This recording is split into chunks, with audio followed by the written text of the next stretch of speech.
Hey guys, here an another short video. ये short video इस वजह से क्योंकि मैं इसमें बस एक न्यूज़ बताऊंगा तुम्हें, जो कि एक लेटेस्ट न्यूज़ आइल्स को लेके आई है।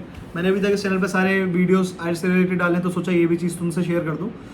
आइल्स आईडीपी जो है, जो कि इंडिया में आइल्स रेगुलेट करती है, जिनके पास अथॉरिटी है आइल्स रेगुलेट करने की, वही लोग एग्जाम कराते हैं, वही सारी चीज़ें कराते हैं आइल्स की।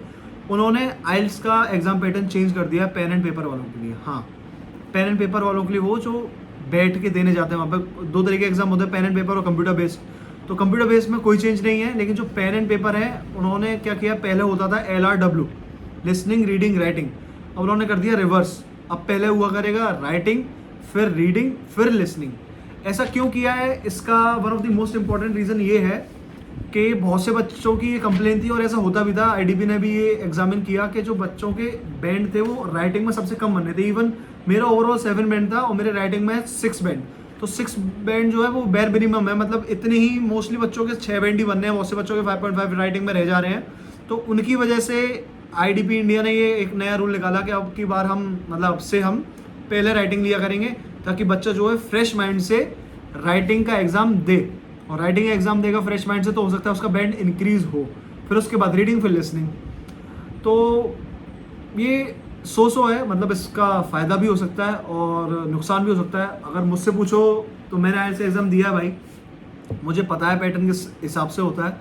तो अकॉर्डिंग टू मी ये जो चेंज इन्होंने किया है वो बिल्कुल बकवास है, उसका कोई फ़ायदा नहीं होगा। इवन जो आइल्स लिसनिंग है, जो कि मोस्ट इम्पोर्टेंट और मोस्ट ईजीएस्ट पार्ट होता है आइल्स का, पूरे ओवरऑल आइल्स का, उसमें बच्चों का स्कोर गिरेगा। अब इसका क्या रीज़न होगा? पहले बच्चे क्या करते थे, आइल्स लिसनिंग का सबसे पहले एग्जाम होता था, इजी होता है, कुछ करना नहीं होता, बस एक वर्ड फाइंड करना होता है, और बच्चे नौ बैंड लेके आते थे उसमें, क्योंकि जाते ही आपको सीधे लिसनिंग देना है, फ्रेश माइंड है, एक वर्ड ढूंढना है, लिखना है, वर्ड ढूंढना है, लिखना है उसकी ऑडियो में। तो बच्चे उसमें 9 बैंड ले आते थे और उनका बैंड इंक्रीज हो जाता था। ओवरऑल बैंड बूस्टर था लिसनिंग में 9 का बैंड बन गया, तो सीधी सी बात है कि आपका ओवरऑल बैंड तो इंक्रीज हो ही जाएगा। लेकिन लिसनिंग का जो एक सीन है ना भाई, एक जो की है लिसनिंग अच्छे से करने की, वो किसी का भी यूट्यूब पे आप वीडियो देखो, कहीं भी किसी भी इंस्ट्रक्टर से पूछो, टीचर से पूछो, वो यही कहेगा जो मेन इंपॉर्टेंट चीज़ है लिसनिंग के लिए, वो है focused. You have to be 100% focused. अगर उसमें 1% भी फोकस इधर उधर हिला, आपका आंसर गया। क्योंकि विद इन अ सेकेंड वो एक वर्ड ऐसा बोलेगा, जो भी आएगा मेल फीमेल, वो वर्ड आपको लिखना है। अगर आपका फोकस हिला तो वो वर्ड गया, और फिर आप उसे फाइंड भी नहीं कर सकते, अंदाजे मारते रह जाना, वो गलत हो जाएगा। और वो एक, जहां अगर वो सीक्वेंस बिगड़ा, एक आंसर गलत हो गया, तो फिर बाकी के गलत होते चले जाएंगे। तो अब क्या होगा, राइटिंग का बच्चा अगर पहली बार एग्जाम देगा तो राइटिंग का एग्जाम तो अच्छा हो जाएगा, क्योंकि राइटिंग का जो पहला एग्जाम होता है वो तो अच्छा ही होता है, राइटिंग का लास्ट में होता है। जो मेन जो की है ना, वो है रीडिंग। जो रीडिंग जो है वो सारे एग्जाम खराब कराती है। रीडिंग में तुम 1 घंटे जब रीडिंग का एग्जाम दोगे, उसका दिमाग तुम्हारा ऐसा हो जाएगा खत्म, बिल्कुल तुम्हारा मन ही नहीं करेगा कुछ भी लिखने का। इस वजह से बच्चों का राइटिंग में बैंड डिक्रीज था, मोस्टली कम ही आता था। ये मैंने एग्जामिन किया, ये मेरा मतलब रिसर्च है मेरी, जो मैंने फील किया इसके एग्जाम में। अब इन्होंने क्या किया कि राइटिंग का पहले कर दिया, तो राइटिंग का तो बंदों का अच्छा होगा, बच्चों का बैंड भी बढ़ जाएगा।